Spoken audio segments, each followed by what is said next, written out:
In order to achieve the vision of implementing public attractions into abandoned metro stations in New York City, there are many factors that would need to be considered. Most notably, the legality of bringing such attractions to subway stations would be a huge initial challenge.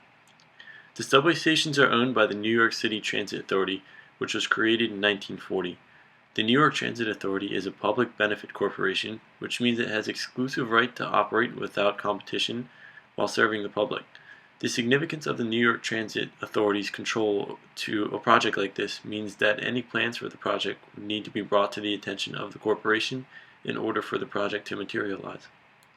In order to influence the New York Transit Authority, it would be necessary to gain support from some of the stakeholders in the community. Perhaps holding a town council meeting to share the issue with people and even local government officials would be the first step in gaining momentum with the project to put the abandoned stations to use. In the documentary, The Battle for Brooklyn, community events were held in order to prolong the building of a stadium that took place of several residential units. The organizers of the community events would pass out flyers and informational brochures about the event to gain public approval and support. This project may require similar support. Subway stations in other cities such as Paris are already gaining momentum in their efforts to put abandoned subway stations to use. French architects Manal Richaudi and Nicolas Lienze are already designing new uses for only 11 subway stations that Paris has vacant. New York City has much more than 11 subway stations vacant, so they would definitely benefit from undergoing similar projects. The main issue the Paris Transportation Authority currently faces are the costs involved with changing the stations. However, my ideas for small merchant businesses and homeless shelters are not in need of large investments or retrofits in order to make the stations ready for use. I believe my idea for putting the abandoned subway stations to use is similar to that of a modern-day visionary named Jason Roberts. At a TED Talk hosted at Ohio University, Jason Roberts explained how his visions for creating more people-friendly places began when he visited Europe and witnessed the vibrant street life in places such as Scandinavia. One of the things Jason said he was drawn to was the markets on the street. When Jason conducted his famous pop-up businesses across the U.S., he used abandoned storefronts to allow small vendors to sell their products as a way to get the community involved in an area that was previously forgotten. I believe using the abandoned subway stations would have the same effect and would instill the same values Jason upheld when he hosted his pop-up businesses.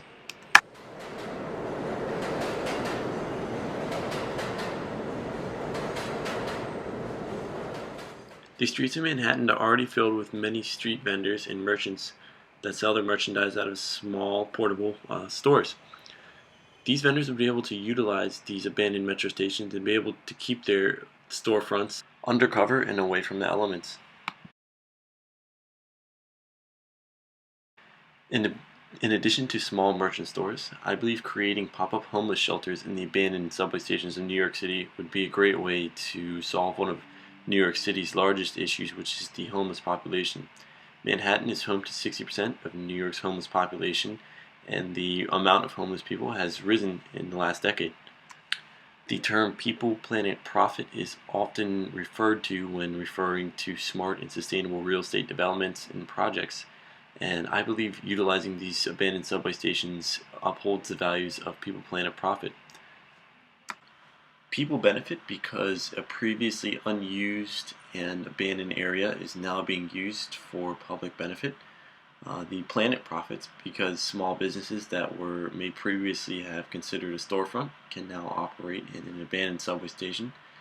And lastly, businesses can profit because now they can operate in an area that will be a lot more cost efficient and easier to operate in with less overhead.